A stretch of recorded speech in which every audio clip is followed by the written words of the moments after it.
नमस्कार दोस्तों, आप सभी का आपके अपने YouTube चैनल स्टडी विद राज में स्वागत है। दोस्तों, आज के इस वीडियो में मैं आप सभी को बताऊंगा कि भिन्नों का लाशा और माशा कैसे निकालें। यानी कि आप लोग ऐसे जो सामान्य संख्याएं होती हैं उनका लाशा और माशा तो आसानी से निकाल लेते हैं, लेकिन जब कहीं पर ऐसे क्वेश्चन आ जाते हैं कि भिन्नों का लाशा और माशा निकालना हो तो उस कंडीशन में ये सवाल नहीं हो पाते हैं। तो मैं यहाँ पर आप सभी को बताऊँगा कि भिन्नों का लाशा और माशा कैसे निकालें।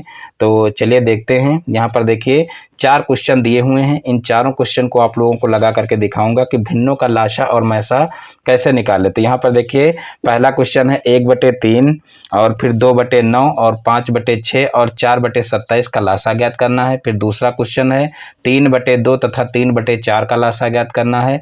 फिर तीसरा क्वेश्चन है 3/4 और फिर 4/5 और 7/60 का माशा ज्ञात करना है। और इसी प्रकार से क्वेश्चन नंबर 4 है 7/9 और 14/15 और 7/10 का माशा ज्ञात करना है।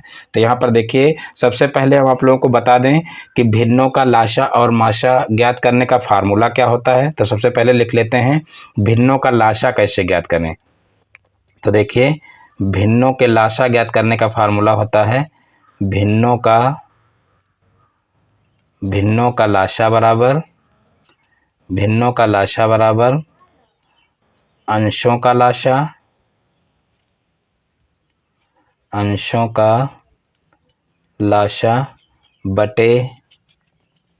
बटे हरों का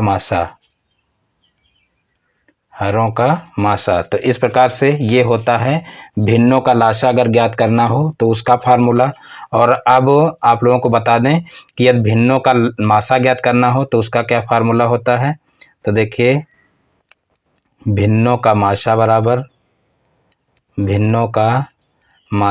तो देखिए माशा ज्ञात करने का फार्मूला होता है अंशों का माशा बटे हरों का लाशा। तो देखिए ये दोनों फार्मूले बहुत आसान है, यानी कि आप लोगों को याद कैसे रखना है जिससे आप लोग कभी कंफ्यूजन में ना रहें। तो यहाँ पर देखिए विशेष रूप से ये चीज़ ध्यान रखना है कि जैसे यहाँ पर भिन्नों का लाशा कहा गया है, तो लाशा अगर ज्ञात करना हो तो सबसे पहले देखिए लाशा ज्ञात करने के लिए कहा गया है तो लाशा ऊपर रहेगा, माशा नीचे रहेगा। यानी कि ऊपर अंश रहते हैं तो अंशों का लाशा निकाल लेंगे और नीचे हर रहता है तो हरों का माशा निकाल लेंगे। यानी कि अगर लाशा कहा जाए तो लाशा ऊपर निकाल लेंगे और नीचे माशा निकाल लेंगे। यानी कि ऊपर अंश होता है तो अंशों का लाशा निकालेंगे और हरों का माशा निकालेंगे। इसी प्रकार से दूसरा फार्मूला जो है सेम है, यानी कि अगर माशा ज्ञात करना हो तो माशा देखिए भिन्नों का ज्ञात करना है तो अंशों का माशा ज्ञात करेंगे और हरों का लाशा ज्ञात करेंगे। यानी कि माशा ज्ञात करना है तो ऊपर माशा रहेगा और नीचे लाशा रहेगा। इसी प्रकार से लाशा ज्ञात करना है तो ऊपर लाशा रहेगा और नीचे माशा रहेगा। और ऊपर अंश होते हैं इसलिए अंशों का लाशा हो जाएगा और हरों का माशा हो जाएगा। इसी प्रकार से इसमें अंशों का माशा हो जाएगा और हरों का लाशा हो जाएगा। अब आगे क्वेश्चन करके दिखाते हैं आप लोगों को। तो देखिए पहला क्वेश्चन है देखिए 1/3 और 2/9 और 5/6 और 4/27 का लाशा ज्ञात करना है। तो वही फार्मूला यहाँ पर लगा लेंगे। देखिए जो है क्या करना है कि लाशा ज्ञात करना है तो भिन्नों का लाशा बराबर तो देखिए भिन्नों का लाशा ज्ञात करने का फार्मूला होता है अंशों का लाशा बटे हरों का माशा। तो ये फार्मूला लगा लेंगे। अब यहाँ पर देखिए अंशों का लाशा ज्ञात करना, अंश में देखिए क्या क्या है। यहाँ पर देखिए 1 है, फिर 2 है, फिर 5 है, फिर 4 है और इनका हमको क्या करना है लाशा ज्ञात करना है। तो लाशा में देखिए हम क्या करते हैं फैक्टर करते हैं और फैक्टर करने के बाद जो कॉमन हो उसको भी एक बार लेते हैं और जो कॉमन ना हो उसको भी एक बार लेते हैं। तो यहाँ पर देखिए 2 और 5 के फैक्टर तो होंगे नहीं और 1 से कोई मतलब नहीं है। और यहाँ पर 4 के फैक्टर करेंगे तो 2 × 2 हो जाएगा। तो 2 और और 2 में यहाँ पर देखिए ये 2 है और यहाँ पर 2 गुणे 2 में भी 1 2 यहाँ से कॉमन हो जाएगा, तो यानी कि यहाँ पर केवल 4 ही बचेगा, ये 2 भी हट जाएगा, तो इनका जो गुणनफल होगा वही क्या हो जाएगा, लासा हो जाएगा। तो यहाँ पर 5 चौक 20 हो जाएगा, यानी कि अंशों का लासा क्या हो जाएगा, 20 हो जाएगा। और बटे हरों का मासा ज्ञात करना है, तो मासा देखिए यहाँ पर 3 है, हर में 3 9 6 और 27 ये संख्याएं हैं, और इनका हमको क्या करना है, इनका हमको मासा ज्ञात करना है। तो मासा देखिए वो संख्या होती है, जैसे संख्याएं दी गई हैं, तो यहाँ पर देखिए 3 एक ऐसी संख्या है जो इन सभी को विभाजित कर देगी। तो यहाँ पर देखिए यहाँ पर 3 ही इसका क्या हो जाएगा, मासा हो जाएगा। तो इस प्रकार से 20/3 इसका आंसर हो जाएगा। या हम ये भी कह सकते हैं, यहाँ पर देखिए मासा जैसे ज्ञात करते हैं, तो मासा में जैसे 3 है, 9 है, 6 है और 27 है, इन सभी के गुणनखंड करेंगे, और गुणनखंड करने पर देखेंगे कि यहाँ पर देखिए कौन सा कॉमन फैक्टर है, यानी कि कौन सा ऐसा गुणनखंड है जो सब में मिल रहा है। तो देखिए 3 के गुणनखंड करेंगे तो 3 ही होगा, और 9 के गुणनखंड करेंगे तो 3 गुणे 3 होगा, यहाँ पर ये 3 गुणे 2 होगा, और यहाँ पर 3 गुणे 3 गुणे 3 होगा। तो कुल मिलाकर के 3 ही ऐसा एक फैक्टर है या ऐसा गुणनखंड है जो सब में कॉमन है। तो इस प्रकार से इसका मासा क्या हो जाएगा, 3 हो जाएगा। तो इस प्रकार से 20/3 ही इसका आंसर हो जाएगा। अब देखिए अगला क्वेश्चन है 3/2 तथा 3/4 का लासा ज्ञात कीजिए। तो सेम उसी प्रकार से इसको भी करेंगे, यानी कि यहाँ पर देखिए लासा ज्ञात करना है। तो लासा ज्ञात करने के लिए हम यही फार्मूला लगाएंगे, भिन्नों का लासा बराबर अंशों का लासा बटे हरों का मासा। देखिए यहाँ पर ये क्वेश्चन हो चुका है, तो इसको यहाँ पर देखिए छोड़ देंगे। यहाँ पर इसी के आगे हम इस क्वेश्चन को सॉल्व कर लेते हैं। यहाँ पर देखिए 3/2 तथा 3/4 का लासा ज्ञात करना है, तो अंशों का लासा बटे हारों का मासा हो जाएगा। तो देखिए अंशों का लासा क्या होगा, तो यहाँ पर देखिए 3 और 3 है, तो देखिए 3 और 3 का लासा हमको ज्ञात करना है। तो लासा इनका क्या हो जाएगा, 3 ही हो जाएगा, क्योंकि देखिए अगर हम इसके गुणनखंड करेंगे तो देखिए गुणनखंड इसके होंगे नहीं, यहाँ पर 3 होगा और यहाँ पर 3 होगा। तो लासा ज्ञात करने के लिए क्या करते हैं कि जो कॉमन हो उसको एक बार लिखते हैं, और जो कॉमन ना हो उसको भी एक बार लिखते हैं। तो यहाँ पर देखिए दोनों कॉमन ही मिल रहे हैं, तो जो चीज़ कॉमन मिल रही है वही क्या हो जाएगा, इसका लासा हो जाएगा। तो यहाँ पर लासा इसका 3 हो जाएगा, और इसी प्रकार से देखिए नीचे इसका मासा ज्ञात करना है। तो यहाँ पर देखिए 2 और 4 है, तो 2 और 4 का मासा क्या हो जाएगा, तो मासा यहाँ पर देखिए हम इसके फैक्टर करेंगे, और फैक्टर करने के बाद जो कॉमन हो उसको एक बार लेंगे बस, यानी कि मासा ज्ञात करने में सिर्फ कॉमन संख्या जो होती है या कॉमन गुणनखंड जो होता है वही लेते हैं। तो यहाँ पर देखिए 2 हो जाएगा, यानी कि यहाँ पर इसका मासा क्या हो जाएगा, 2 हो जाएगा। तो इस प्रकार से 3/2 इसका आंसर हो जाएगा। अब देखते हैं नेक्स्ट क्वेश्चन। तो देखिए नेक्स्ट क्वेश्चन है 3/4 3/4 और फिर 4/5 और फिर 7/60 का मासा ज्ञात कीजिए। तो देखिए इसको कैसे ज्ञात करेंगे, तो देखिए यहाँ पर फिर वही फार्मूला लगा देंगे, भिन्नों का मासा बराबर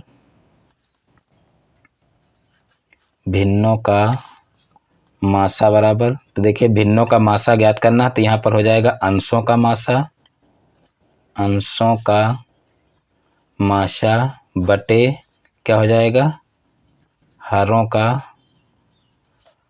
का लासा, यानी कि अंशों का मासा और हरों का लासा ज्ञात कर लेंगे। तो यहाँ पर देखिए अंशों का मासा क्या हो जाएगा, तो यहाँ पर देखिए 3 दिया हुआ है, 4 दिया हुआ है और 7 दिया हुआ है। 3 4 और 7 दिया गया है, इसमें देखिए हम क्या करेंगे, इसके फैक्टर करेंगे, और फैक्टर करने के बाद जो कॉमन हो वो संख्या मासा होगी।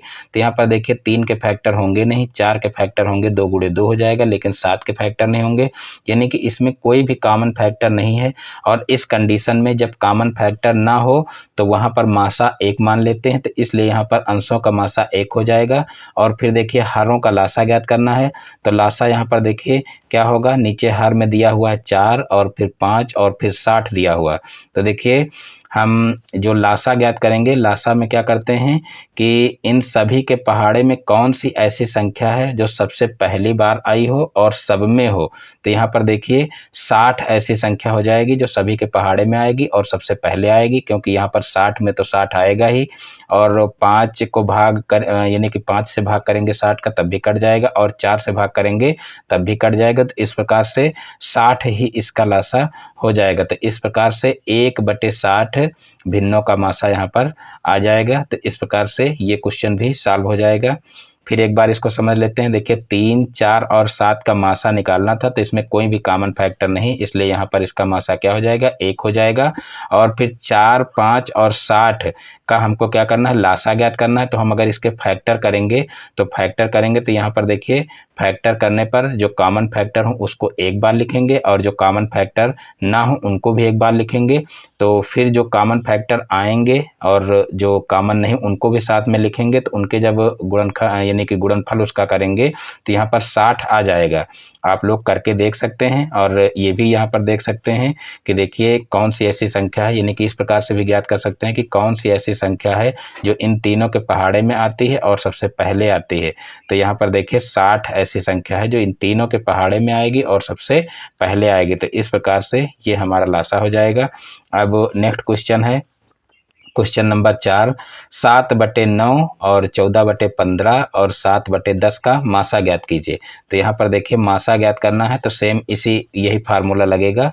तो यहाँ पर देखिए इसी के आगे इसको सॉल्व कर लेते हैं। तो देखिए अंशों का मासा बटे हरों का लासा हमको जो है ज्ञात करना है। तो अंशों का मासा यहाँ पर देखिए क्या हो जाएगा, तो यहाँ 7 है, यहाँ 14 है, यहाँ 7 है, तो मासा हमको ज्ञात करना है। तो देखिए इनका मासा क्या हो जाएगा, तो देखिए इन सब के फैक्टर करेंगे तो 7 और 7 का फैक्टर तो होगा नहीं, इसका फैक्टर होगा 2 सत्ते 14 हो जाएगा, यानी कि इसके फैक्टर हो जाएंगे 2 × 7। तो इन सब में देखिए कॉमन फैक्टर हमारा क्या हो जाएगा, तो यहाँ पर हो जाएगा 7 और जो कॉमन फैक्टर होगा वही क्या हो जाएगा, मासा हो जाएगा। तो इस प्रकार से इसका मासा हो जाएगा 7। और फिर हमको हरों का लासा ज्ञात करना है, तो 9, 15 और 10 का लासा ज्ञात करना है। तो लासा देखिए क्या होगा, ऐसी संख्या हमको ज्ञात करनी है कि इन सबके पहाड़े में आए और सबसे पहली बार आए, तो वो जो है संख्या क्या होगी, लासा होगी। तो यहाँ पर देखिए 9 दहम 90 हो जाएगा और 15 छक्का 90 हो जाएगा और 10 नवई 90 हो जाएगा। तो इस प्रकार से 90 एक ऐसी संख्या है जो इन सबके पहाड़े में आएगी और सबसे पहली बार आएगी। तो इस प्रकार से देखिए यहाँ पर 90 इसका मासा हो जाएगा। आप लोग चाहें तो इसके फैक्टर करके भी देख सकते हैं, यानी कि फैक्टर करिए तो यहाँ पर 3 त्रिक 9 हो जाएगा, ये तीनों 25 15 हो जाएगा और ये क्या हो जाएगा 2 पंचे 10। इस प्रकार से चाहे तो आप लोग कर सकते हैं। जैसे यहाँ पर देखिए 9, 15 और 10, 9, 15 और 10 दिया हुआ, इसके फैक्टर करेंगे तो यहाँ पर देखिए 9 के फैक्टर हो जाएंगे 3 त्रिक 9 और फिर 15 के फैक्टर हो जाएंगे तीनों 25 15 और फिर 10 के फैक्टर हो जाएंगे 2 पंचे 10। और हमको क्या ज्ञात करना है, लासा। तो यहाँ पर देखिए लासा ज्ञात करना है तो जो कॉमन हो उसको भी एक बार लेते हैं और जो कॉमन ना हो उसको भी एक बार लेते हैं। तो यहाँ पर देखिए 3 2 बार आया है तो 2 बार 3 लिख लेंगे, उसके बाद फिर 2 जो है 1 बार आया है तो उसको भी लिख लेंगे और उसके बाद फिर 5 देखिए 1 बार आया, क्योंकि यहाँ पर ये तो कॉमन ही मिल रहा तो यहाँ पर 1 बार ही 5 लेंगे, क्योंकि यहाँ पर देखिए 2 कॉमन भी मिल रहा था और अलग से 2 था इसलिए 2 बार यहाँ पर लिखा गया है। अब इन सब का गुणा कर लेंगे तो देखिए 3 त्रिक 9 और 9 दूनी 18 और 18 पंचे 90। तो इस प्रकार से 90 देखिए इसका लासा हो गया है, इसीलिए यहाँ पर 90 लिखा गया है। तो इस प्रकार से आप लोग करके भी देख सकते हैं। तो इस प्रकार से आज के वीडियो को यहीं पर समाप्त करते हैं। मैं उम्मीद करता हूँ कि ये चारों क्वेश्चन आप लोगों को बहुत ही अच्छे समझ में आ गए होंगे। दोस्तों यदि हमारा वीडियो पसंद आया तो वीडियो को लाइक करें और इस चैनल पर नए हैं तो चैनल को सब्सक्राइब करें। फिर मिलते हैं अपने नेक्स्ट वीडियो में एक नए टॉपिक के साथ में। तब तक के लिए जय हिंद, वंदे मातरम।